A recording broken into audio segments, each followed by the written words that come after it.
The 5 Orange Pips by Sir Arthur Conan Doyle, narrated by Sam Kusi. When I glance over my notes and records of the Sherlock Holmes cases between the years 82 and 90, I am faced by so many which present strange and interesting features that it is no easy matter to know which to choose and which to leave. Some, however, have already gained publicity through the papers, and others have not offered a field for those peculiar qualities which my friend possessed in so high a degree, and which it is the object of these papers to illustrate. Some, too, have baffled his analytical skill and would be, as narratives, beginnings without an ending, while others have been but partially cleared up, and have their explanations founded rather upon conjecture and surmise than on that absolute logical proof which was so dear to him.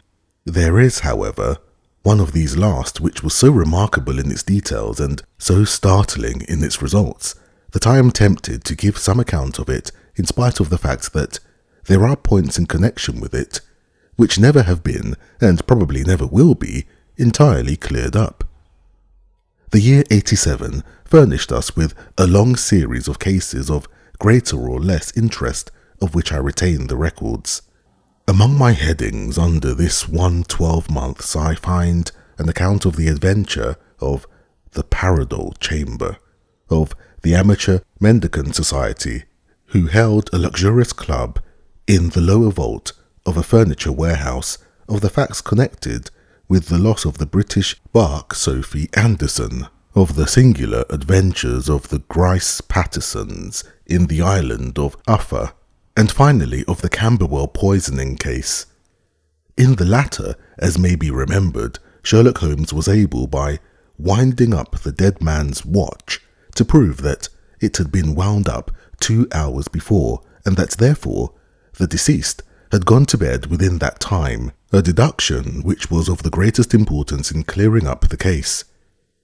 All these I may sketch out at some future date, but none of them present such singular features as the strange train of circumstances which I have now taken up my pen to describe.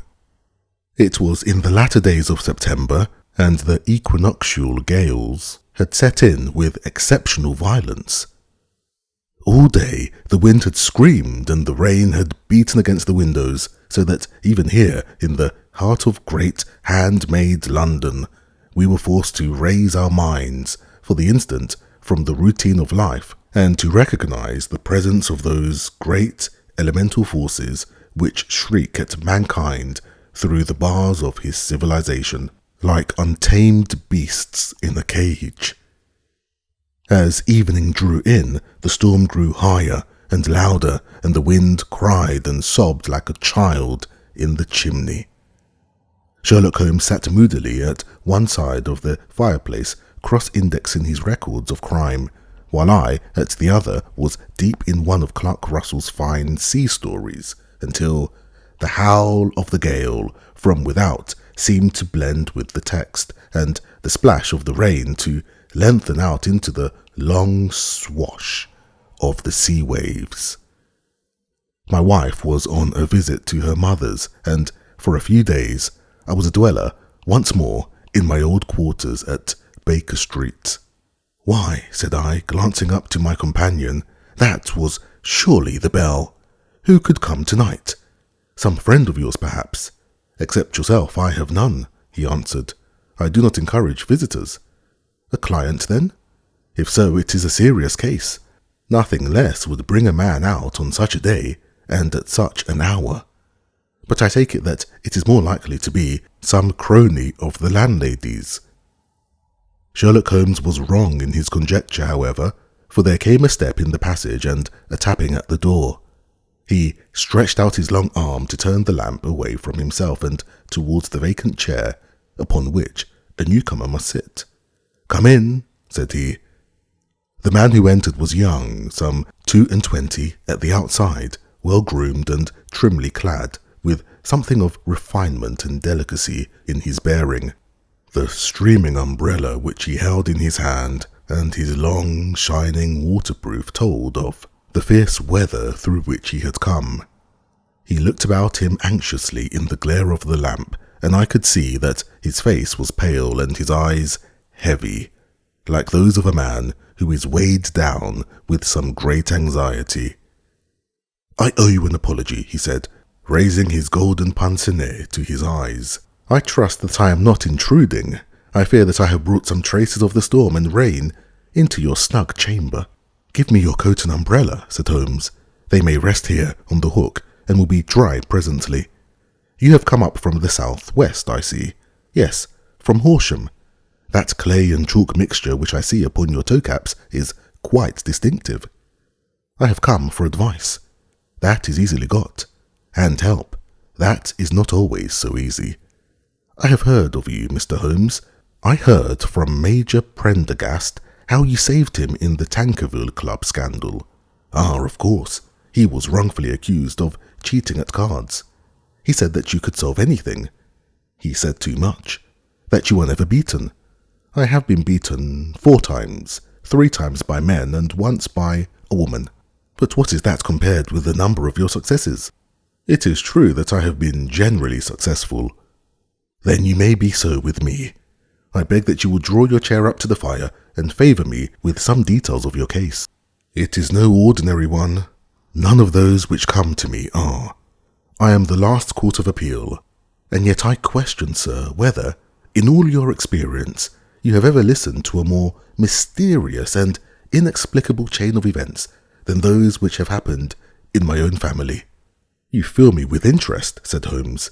Pray, give us the essential facts from the commencement, and I can afterwards question you as to those details which seem to me to be most important. The young man pulled his chair up and pushed his wet feet out towards the blaze. My name, said he, is John Openshaw, but my own affairs have, as far as I can understand, little to do with this awful business. It is a hereditary matter, so in order to give you an idea of the facts, I must go back to the commencement of the affair. You must know that my grandfather had 2 sons, my uncle Elias and my father Joseph. My father had a small factory at Coventry, which he enlarged at the time of the invention of bicycling. He was a patentee of the Openshaw unbreakable tyre, and his business met with such success that he was able to sell it and to retire upon a handsome competence. My uncle Elias emigrated to America when he was a young man and became a planter in Florida, where he was reported to have done very well. At the time of the war, he fought in Jackson's army and afterwards under Hood, where he rose to be a colonel. When Lee laid down his arms, my uncle returned to his plantation, where he remained for 3 or 4 years. About 1869 or 1870, he came back to Europe and took a small estate in Sussex near Horsham. He had made a very considerable fortune in the States, and his reason for leaving them was his aversion to the Negroes and his dislike of the Republican policy in extending the franchise to them. He was a singular man, fierce and quick-tempered, very foul-mouthed when he was angry, and of a most retiring disposition. During all the years that he lived at Horsham, I doubt if ever he set foot in the town. He had a garden and 2 or 3 fields round his house, and there he would take his exercise, though very often, for weeks on end, he would never leave his room. He drank a great deal of brandy and smoked very heavily, but he would see no society and did not want any friends, not even his own brother. He didn't mind me. In fact, he took a fancy to me, for at the time when he saw me first, I was a youngster of 12 or so. This would be in the year 1878, after he had been 8 or 9 years in England. He begged my father to let me live with him, and he was very kind to me in his way. When he was sober, he used to be fond of playing backgammon and draughts with me, and he would make me his representative both with the servants and with the tradespeople, so that by the time I was 16, I was quite master of the house. I kept all the keys and could go where I liked to and do what I liked, so long as I did not disturb him in his privacy. There was one singular exception, however, for he had a single room, a lumber room up among the attics, which was invariably locked, and which he would never permit either me or anyone else to enter. With a boy's curiosity, I have peeped through the keyhole, but I was never able to see more than such a collection of old trunks and bundles as would be expected in such a room. One day, it was in March 1883, a letter with a foreign stamp lay upon the table in front of the Colonel's plate. It was not a common thing for him to receive letters, for his bills were all paid in ready money, and he had no friends of any sort. "From India," said he as he took it up. "Pondicherry postmark. What can this be?" Opening it hurriedly, out there jumped 5 little dried orange pips, which pattered down upon his plate. I began to laugh at this, but the laugh was struck from my lips at the sight of his face. His lip had fallen, his eyes were protruding, his skin the colour of putty, and he glared at the envelope which he still held in his trembling hand. "K, K, K," he shrieked, and then, my God, my sins have overtaken me." "What is it, uncle?" I cried. "Death," said he, and rising from the table, he retired to his room, leaving me palpitating with horror. I took up the envelope and saw, scrawled in red ink upon the inner flap, just above the gum, the letter K, 3 times repeated. There was nothing else save the 5 dried pips. What could be the reason of his overpowering terror? I left the breakfast table, and as I ascended the stair, I met him coming down with an old rusty key, which must have belonged to the attic, in one hand, and a small brass box, like a cash box, in the other. "They may do what they like, but I'll checkmate them still," said he, with an oath. "Tell Mary that I shall want a fire in my room today, and send down to Fordham the Horsham lawyer." I did as he ordered, and when the lawyer arrived, I was asked to step up to the room. The fire was burning brightly, and in the grate there was a mass of black, fluffy ashes as of burned paper, while the brass box stood open and empty beside it. As I glanced at the box, I noticed with a start that upon the lid was printed the treble K which I had read in the morning upon the envelope. "I wish you, John," said my uncle, "to witness my will. I leave my estate, with all its advantages and all its disadvantages, to my brother, your father, whence it will, no doubt, descend to you. If you can enjoy it in peace, well and good. If you find you cannot, take my advice, my boy, and leave it to your deadliest enemy. I am sorry to give you such a two-edged thing, but I can't say what turn things are going to take. Kindly sign the paper where Mr. Fordham shows you." I signed the paper as directed, and the lawyer took it away with him. The singular incident made, as you may think, the deepest impression upon me, and I pondered over it and turned it every way in my mind, without being able to make anything of it. Yet I could not shake off the vague feeling of dread which it left behind, though the sensation grew less keen as the weeks passed, and nothing happened to disturb the usual routine of our lives. I could see a change in my uncle, however. He drank more than ever, and he was less inclined for any sort of society.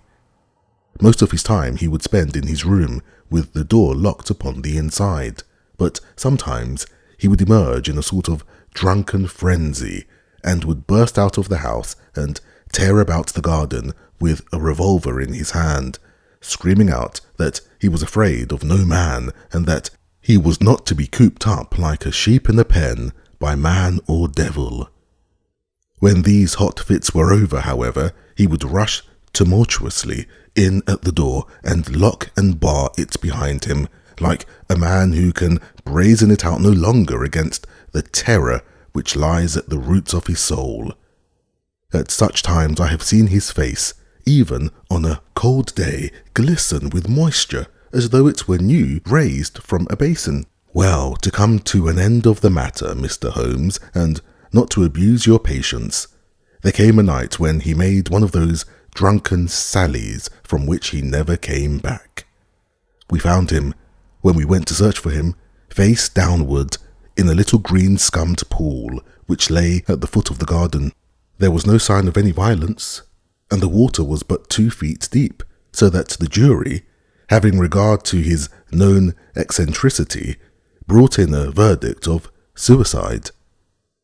But I, who knew how he winced from the very thought of death, had much ado to persuade myself that he had gone out of his way to meet it. The matter passed, however, and my father entered into possession of the estate, and of some £14,000, which lay to his credit at the bank. "One moment," Holmes interposed. "Your statement is, I foresee, one of the most remarkable to which I have ever listened. Let me have the date of the reception by your uncle of the letter, and the date of his supposed suicide." The letter arrived on March 10th, 1883. His death was 7 weeks later, upon the night of May 2nd. "Thank you. Pray, proceed." When my father took over the Horsham property, he, at my request, made a careful examination of the attic, which had been always locked up. We found the brass box there, although its contents had been destroyed. On the inside of the cover was a paper label with the initials of K.K.K. repeated upon it, and letters, memoranda, receipts, and a register written beneath. These, we presume, indicated the nature of the papers which had been destroyed by Colonel Openshaw. For the rest, there was nothing of much importance in the attic, save a great many scattered papers and notebooks bearing upon my uncle's life in America. Some of them were of the wartime, and showed that he had done his duty well and had borne the repute of a brave soldier. Others were of a date during the reconstruction of the southern states, and were mostly concerned with politics, for he had evidently taken a strong part in opposing the carpetbag politicians who had been sent down from the north. Well, it was the beginning of '84 when my father came to live at Horsham, and all went as well as possible with us until the January of '85. On the 4th day after the new year, I heard my father give a sharp cry of surprise as we sat together at the breakfast table. There he was, sitting with a newly opened envelope in one hand and 5 dried orange pips in the outstretched palm of the other one.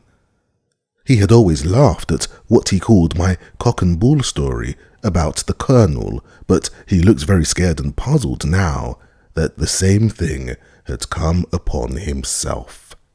"Why, what on earth does that mean, John?" he stammered. My heart had turned to lead. "It is K.K.K, said I. He looked inside the envelope. "So it is," he cried. "Here are the very letters, but what is this written above them?"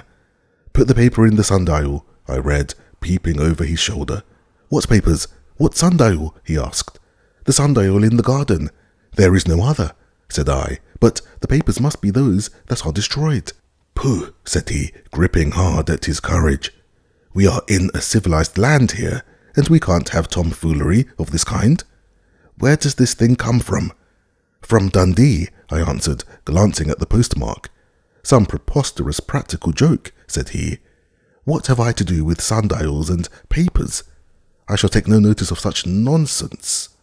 "I should certainly speak to the police," I said. "And be laughed at for my pains? Nothing of the sort. Then let me do so." "No, I forbid you. I won't have a fuss made about such nonsense." It was in vain to argue with him, for he was a very obstinate man. I went about, however, with a heart which was full of forebodings. On the 3rd day after the coming of the letter, my father went from home to visit an old friend of his, Major Freebody, who was in command of one of the forts upon Portsdown Hill. I was glad that he should go, for it seemed to me that he was farther from danger when he was away from home. In that, however, I was in error. Upon the second day of his absence, I received a telegram from the Major imploring me to come at once. My father had fallen over one of the deep chalk pits which is abound in the neighbourhood and was lying senseless with a shattered skull. I hurried to him, but he passed away without having ever recovered his consciousness. He had, as it appears, been returning from Fareham in the twilight, and as the country was unknown to him and the chalk pit unfenced, the jury had no hesitation in bringing in a verdict of death from accidental causes. Carefully, as I examined every fact connected with his death, I was unable to find anything which could suggest the idea of murder. There were no signs of violence, no footmarks, no robbery, no record of strangers having been seen upon the roads. And yet, I need not tell you that my mind was far from at ease, and that I was well nigh certain that some foul plot had been woven round him. In this sinister way I came into my inheritance. You will ask me why I did not dispose of it. I answer because I was well convinced that our troubles were in some way dependent upon an accident in my uncle's life, and that the danger would be as pressing in one house as in another. It was in January 85 that my poor father met his end, and 2 years and 8 months have elapsed since then. During that time I have lived happily at Horsham, and I had begun to hope that this curse had passed away from the family, and that it had ended with the last generation. I had begun to take comfort too soon, however. Yesterday morning the blow fell in the very shape in which it had come upon my father. The young man took from his waistcoat a crumpled envelope, and turning to the table he shook out upon it 5 little dried orange pips. "This is the envelope," he continued. "The postmark is London, Eastern Division. Within are the very words which were upon my father's last message, K.K.K. And then put the papers on the sundial." "What have you done?" asked Holmes. "Nothing." "Nothing?"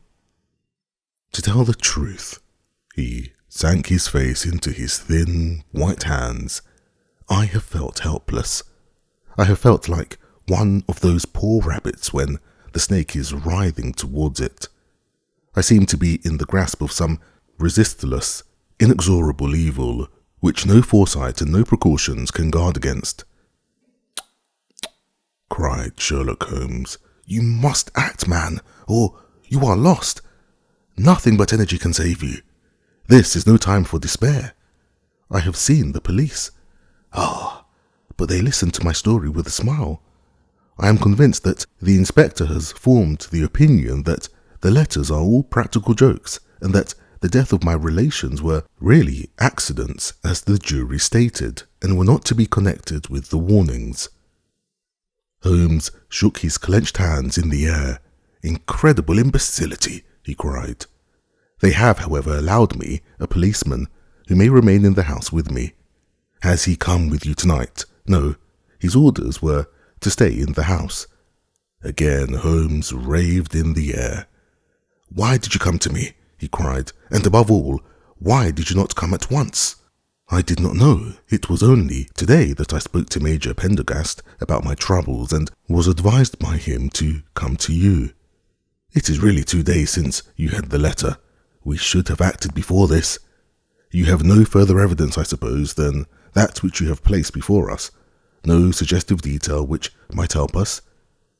"There is one thing," said John Openshaw. He rummaged in his coat pocket and, drawing out a piece of discoloured, blue-tinted paper, he laid it out upon the table.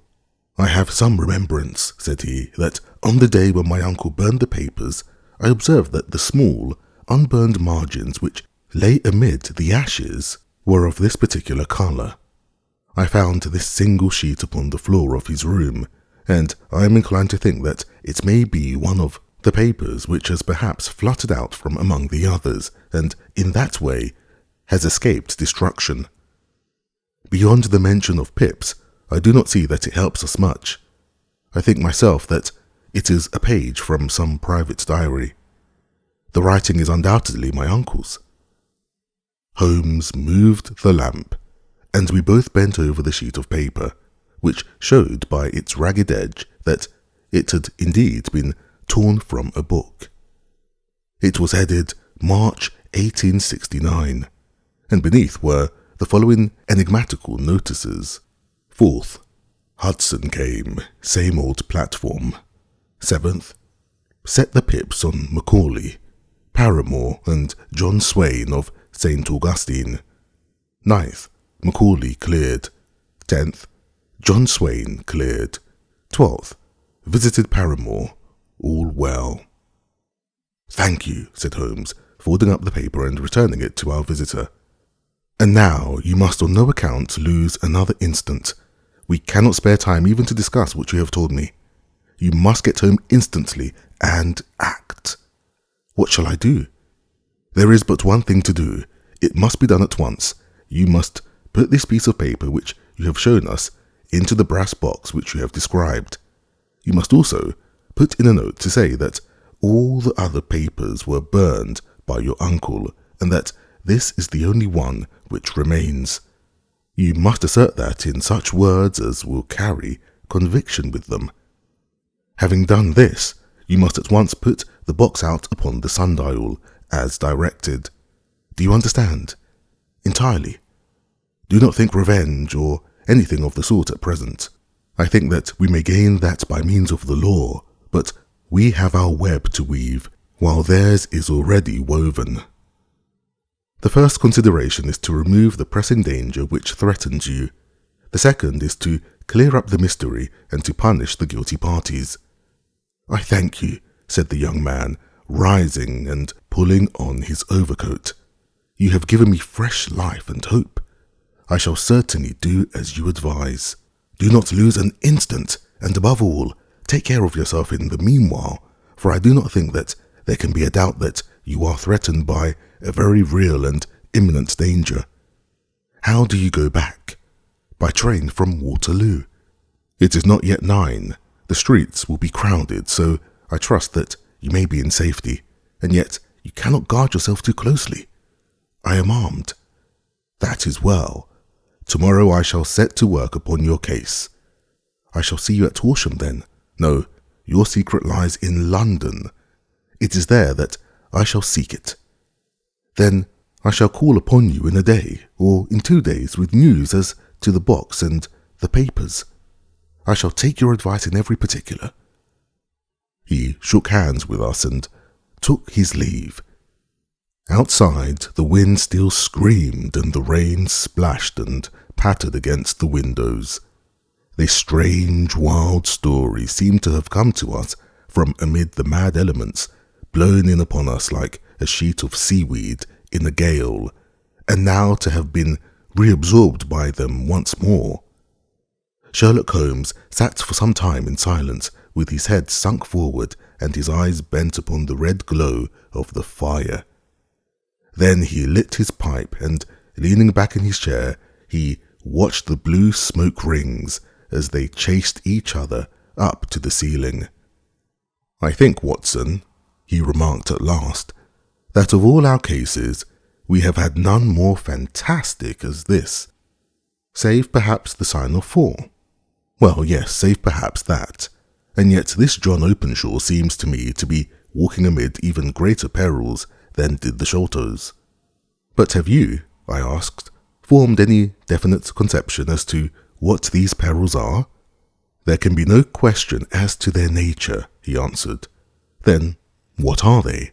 Who is this K.K.K, and why does he pursue this unhappy family? Sherlock Holmes closed his eyes and placed his elbows upon the arms of his chair, with his fingertips together.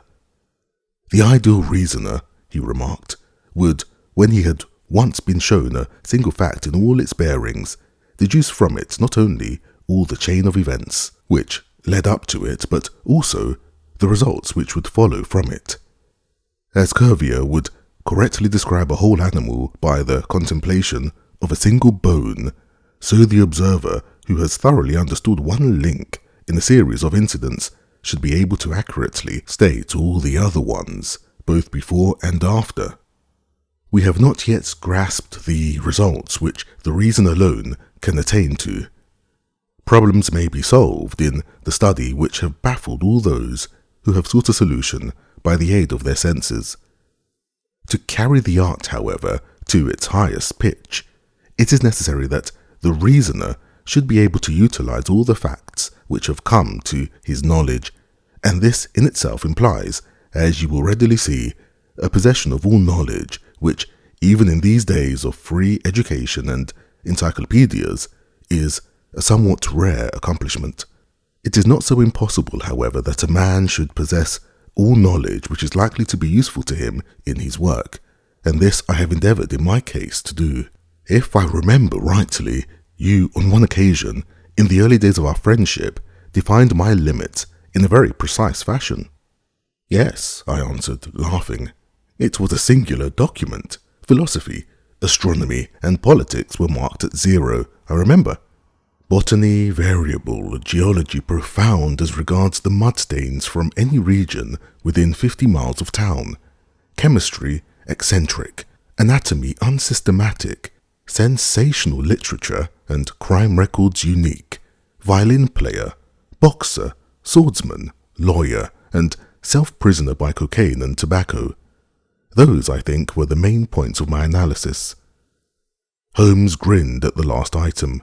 Well, he said, I say now, as I said then, that a man should keep his little brain attic stocked with all the furniture that he is likely to use, and the rest he can put away in the lumber room of his library, where he can get it if he wants it. Now, for such a case as the one which has been submitted to us tonight, we need certainly to muster all our resources.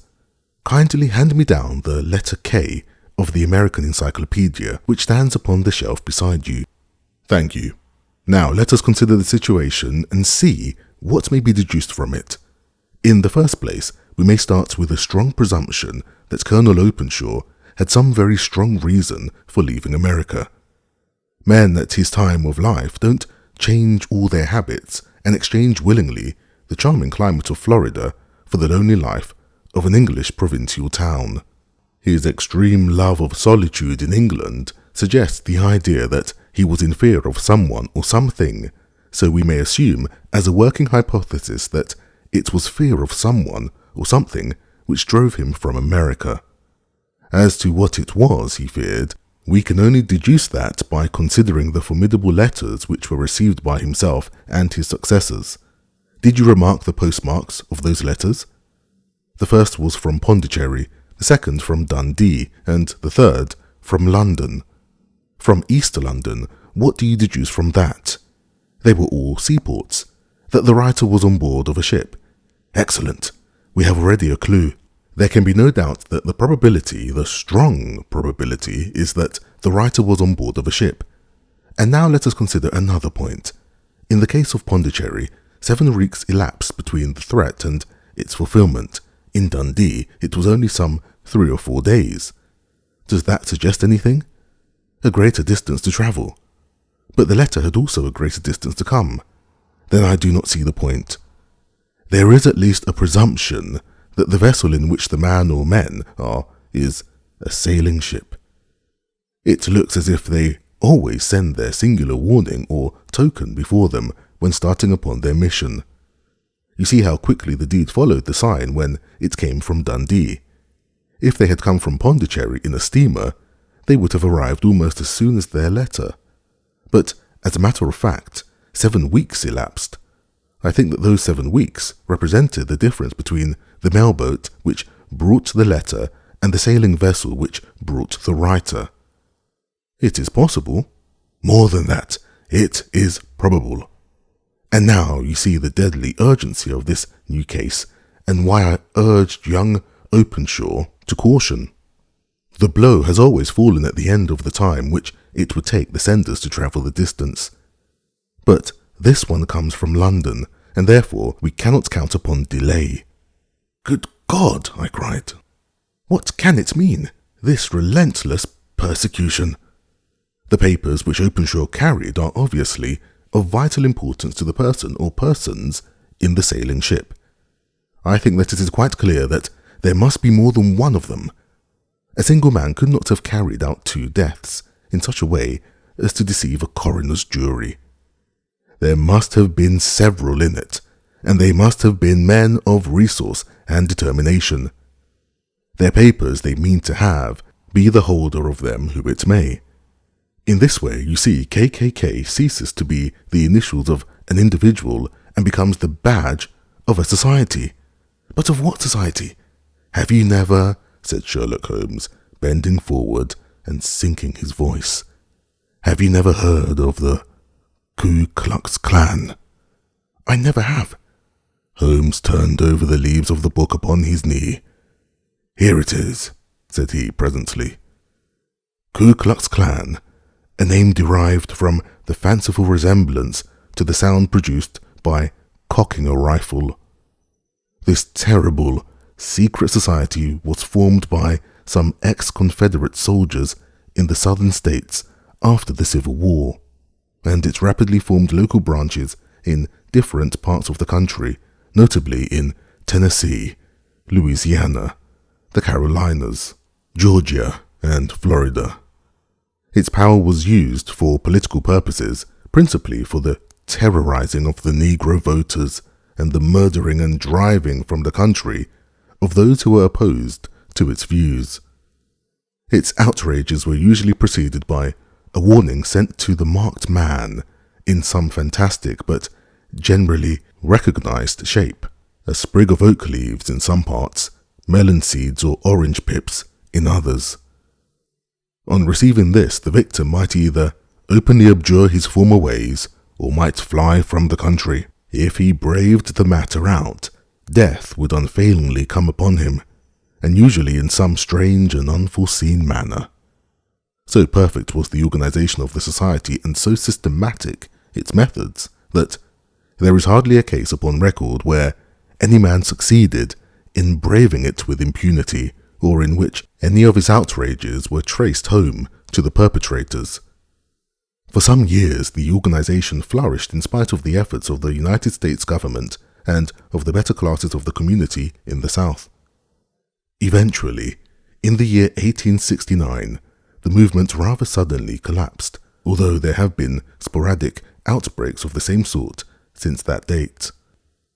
You will observe, said Holmes, laying down the volume, that the sudden breaking up of the society was coincident with the disappearance of Openshaw from America with their papers. It may well have been cause and effect. It is no wonder that he and his family have some of the more implacable spirits upon their track. You can understand that this register and diary may implicate some of the first men in the South, and that there may be many who will not sleep easy at night until it is recovered. Then the page we have seen is such as we might expect. It ran, if I remember right, sent to the pips, to A, B, and C. That is, sent the society's warning to them. Then there are successive entries that A and B cleared or left the country, and finally that C was visited, with, I fear, a sinister result for C. Well, I think, Doctor, that we may let some light into this dark place, and I believe that the only chance young Openshaw has, in the meantime, is to do what I have told him. There is nothing more to be said or to be done tonight, so hand me over my violin, and let us try to forget, for half an hour, the miserable weather and the still more miserable ways of our fellow men. It had cleared in the morning, and the sun was shining with a subdued brightness through the dim veil which hangs over the great city. Sherlock Holmes was already at breakfast when I came down. You will excuse me for not waiting for you, said he. I have, I foresee, a very busy day before me in looking into this case of young Openshaw's. What steps will you take? I asked. It will very much depend upon the results of my first inquiries. I may have to go down to Horsham after all. You will not go there first? No, I shall commence with the city. Just ring the bell, and the maid will bring up your coffee. As I waited, I lifted the unopened newspaper from the table and glanced my eye over it. It rested upon a heading which sent a chill to my heart. "Holmes," I cried, "you are too late." "Ah," said he, laying down his cup, "I feared as much. How was it done?" He spoke calmly, but I could see that he was deeply moved. My eye caught the name of Openshaw and the heading, "Tragedy near Waterloo Bridge." Here is the account. Between 9 and 10 last night, Police Constable Cook of the H Division, on duty near Waterloo Bridge, heard a cry for help and a splash in the water. The night, however, was extremely dark and stormy, so that, in spite of the help of several passers-by, it was quite impossible to effect a rescue. The alarm, however, was given, and, by the aid of the water police, the body was eventually recovered. It proved to be that of a young gentleman whose name, as it appears from an envelope which was found in his pocket, was John Openshaw, and whose residence is near Horsham. It is conjectured that he may have been hurrying down to catch the last train from Waterloo Station, and that in his haste and the extreme darkness he missed his path and walked over the edge of one of the small landing places for river steamboats. The body exhibited no traces of violence, and there can be no doubt that the deceased had been the victim of an unfortunate accident, which should have the effect of calling the attention of the authorities to the condition of the riverside landing stages.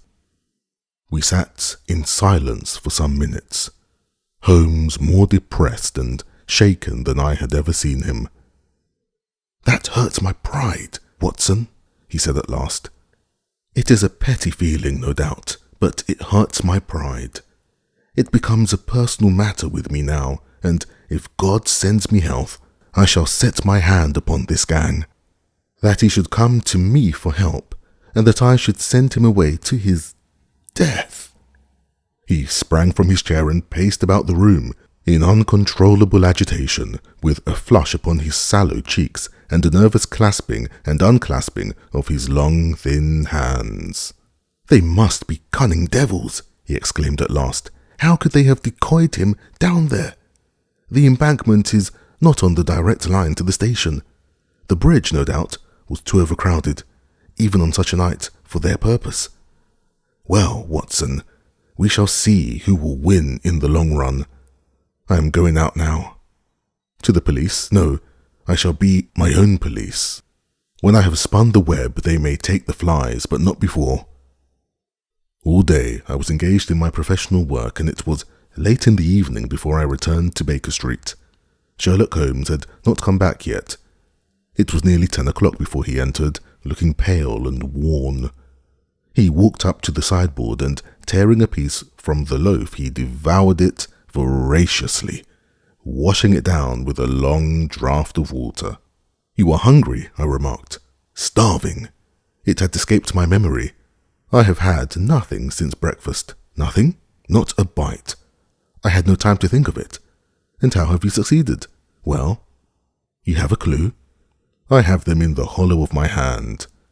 Young Openshaw shall not long remain unavenged." "Why, Watson, let us put their own devilish trademark upon them. It is well thought of." "What do you mean?" He took an orange from the cupboard, and tearing it to pieces, he squeezed out the pips upon the table. Of these he took 5 and thrust them into an envelope. On the inside of the flap he wrote S.H. for J.O. Then he sealed it and addressed it to Captain James Calhoun, Bark Lone Star, Savannah, Georgia. "That will await him when he enters port," said he, chuckling. "It may give him a sleepless night. He will find it as sure a precursor of his fate as Openshaw did before him." "And who is this Captain Calhoun?" "The leader of the gang. I shall have the others, but he first." "How did you trace it, then?" He took a large sheet of paper from his pocket, all covered with dates and names. "I have spent the whole day," said he, "over Lloyd's registers and files of the old papers, following the future career of every vessel which touched at Pondicherry in January and February in '83. There were 36 ships of fair tonnage, which were reported there during those months. Of these, one, the Lone Star, instantly attracted my attention since, although it was reported as having cleared from London, the name is that which is given to one of the states of the Union. Texas, I think. I was not and am not sure which, but I knew that the ship must have an American origin. What then? I searched the Dundee records, and when I found that the bark Lone Star was there in January 85, my suspicion became a certainty. I then inquired as to the vessels which lay at present in the port of London. Yes? The Lone Star had arrived here last week. I went down to the Albert Dock and found that she had been taken down the river by the early tide this morning, homeward bound to Savannah. I wired to Gravesend and learned that she had passed some time ago, and as the wind is easterly, I have no doubt that she is now past the Goodwins and not very far from the Isle of Wight. What will you do then? Oh, I have my hand upon him. He and the two mates are, as I learn, the only native-born Americans in the ship. The others are Finns and Germans. I know also that they were all three away from the ship last night. I had it from the stevedore who has been loading their cargo. By the time that their sailing ship reaches Savannah, the mailboat will have carried this letter, and the cable will have informed the police of Savannah that these three gentlemen are badly wanted here upon a charge of murder. There is ever a flaw, however, in the best laid of human plans, and the murderers of John Openshaw were never to receive the orange pips which would show them that another, as cunning and as resolute as themselves, was upon their track. Very long and very severe were the equinoctial gales that year. We waited long for news of the Lone Star of Savannah, but none ever reached us. We did at last hear that somewhere far out in the Atlantic, a shattered sternpost of a boat was seen swinging in the trough of a wave, with the letters L.S. carved upon it, and that is all which we shall ever know of the fate of the Lone Star.